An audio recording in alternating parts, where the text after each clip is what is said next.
सभी को मेरा नमस्कार, सभी को मेरी राधे राधे। आज मैं आपको एक नया स्ट्रक्चर सिखाने वाला हूँ।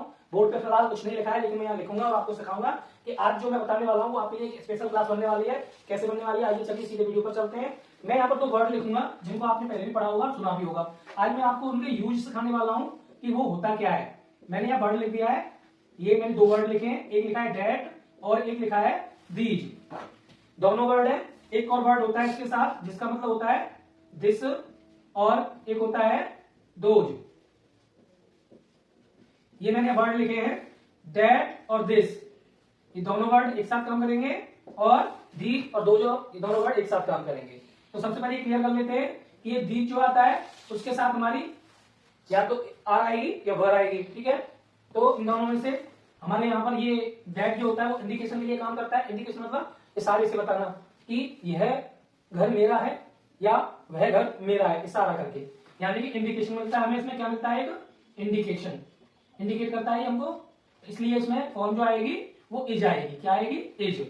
अब जैसे दीज आ गया, वैसे दीज का मतलब अब यहाँ पे इंडिकेशन, ये भी इंडिकेशन है, लेकिन ये इंडिकेशन बहुत सारी चीजों के लिए है। वहां पर एक सिंगल चीज के लिए था, सिंगुलर के लिए, और दीज जो होता है वो प्लूरल के लिए होता है। इसमें इंडिकेशन हमें मिलता है, इसमें भी इंडिकेशन मिलने वाला है, तो ये भी इंडिकेट करता है हमें, लेकिन और ये बहुत सारी चीजों को बताता है, इसलिए इसमें हम क्या लगाएंगे, आर लगाएंगे, आर ए आर डी। और अब हिंदी मतलब की बात करें तो दैट मीन्स होता है वह,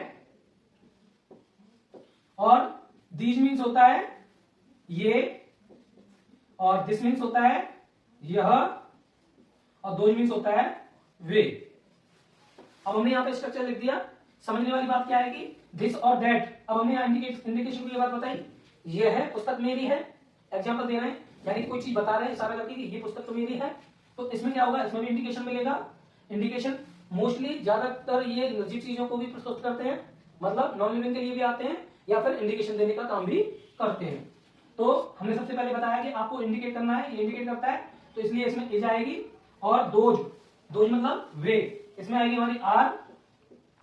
अगर हम हेल्पिंग वर्ब की बात करेंगे तो अब रूल्स क्या कहता है कि जब पाई वाला दिस आता है या हमारा डेट आता है तो ये दोनों ही सिंगुलर के लिए काम करेंगे, और दी जाता है या फिर दो जाता है, ये दोनों हमारे प्लूरल के लिए काम करेंगे। प्लूरल, दोनों ही हमारे प्लूरल के लिए काम करेंगे।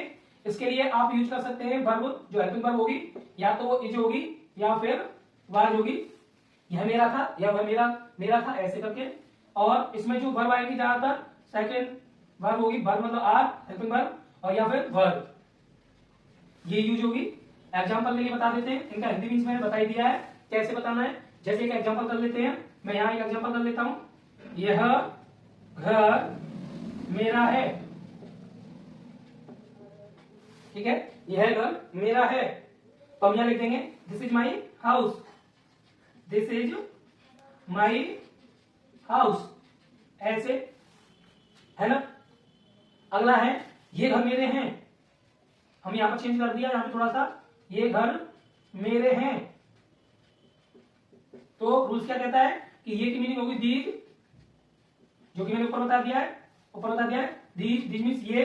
और अब मैंने बताया कि भाई ये आता है तो इसके साथ आर लगाते हैं, क्योंकि है आया है, तो दीज आर माई हाउसेस, क्योंकि बहुत सारी चीजों को बताता है ये, है ना। तो आर आया है और हाउसेस आया है, प्लूरल आए दोनों ही, और दीज के साथ आर आता है। यहाँ पे यह आया है, एक घर बता रहा है, यह सिंगल के लिए काम कर रहा है, ये सिंगल, सिंगुलर मतलब, और यहाँ पे डबल हो सकता है, मोर हो सकते हैं, एक से ज्यादा, तो इसके लिए काम कर रहा है, यानी कि ये प्लूरल है। अब एग्जांपल भी मैंने लिख दिया, ये मैंने आपको समझा दिया कि दैट कब लगाना है, और दिस कब लगाना है, या दिस कब लगाना है, दोज कब लगाना है। अब यहाँ चेंज कर सकते हो आप, यह घर मेरा है तो हम यहाँ कर देंगे वह घर मेरा है, तो हम यहाँ क्या लिख देंगे, दैट इज माई हाउस, इशारा करके बता रहे दूर से किसी को, या फिर वे घर मेरे हैं, तो हम क्या यहाँ पर क्या लिख देंगे, those are my houses, those are my houses. तो एग्जांपल हम ऐसे कर सकते हैं इनका। तो अब अगर हम यहाँ पे जैसे करने वाले एक सेंटेंस यहाँ लिख देते हैं, ये सॉरी इसको कर लेते हैं, वह घर मेरा है, वह घर मेरा है, ठीक है। तो हम यहाँ क्या लिख देंगे, वह की मीनिंग अब क्या होगी, निर्जीव चीजों के लिए आता है। सबसे पहले हम यहाँ लिख देंगे दैट इज माई हाउस, या फिर हम दूसरा सेंटेंस लिखेंगे, वे घर मेरे हैं, वे घर मेरे हैं, ऐसे। तो हम वे की मीनिंग मैंने बताई, कि दो जो होगी 2000 माई हाउसेस, 2000 माई हाउसेस, ऐसे करके। तो एग्जांपल भी मैंने समझा दिया, एजुकेशन भी मैंने आपको दे दिया। अब आप बहुत सारे सेंटेंस इनके साथ बना सकते हैं। मैं बोल सकता हूँ जैसे यह घर मेरा, वह कार मेरी है, यह घर में यह पेंसिल मेरी है, वे साइकिलें मेरी हैं, या फिर ये साइकिलें मेरी हैं। ऐसे आप बहुत सारे इनके साथ बना सकते हैं। तो ये स्ट्रक्चर मैंने आपको सिखाया है, इसका प्रयोग आप कर सकते हैं और बहुत सारे सेंटेंसेस बना सकते हैं। तो आज की वीडियो आपको कैसी लगी अपनी राय कमेंट में दें, और वीडियो अच्छी लगी है तो लाइक करें, और इस चैनल से आपको थोड़ा सा भी लाभ मिलता है तो चैनल को सब्सक्राइब कर लें। धन्यवाद।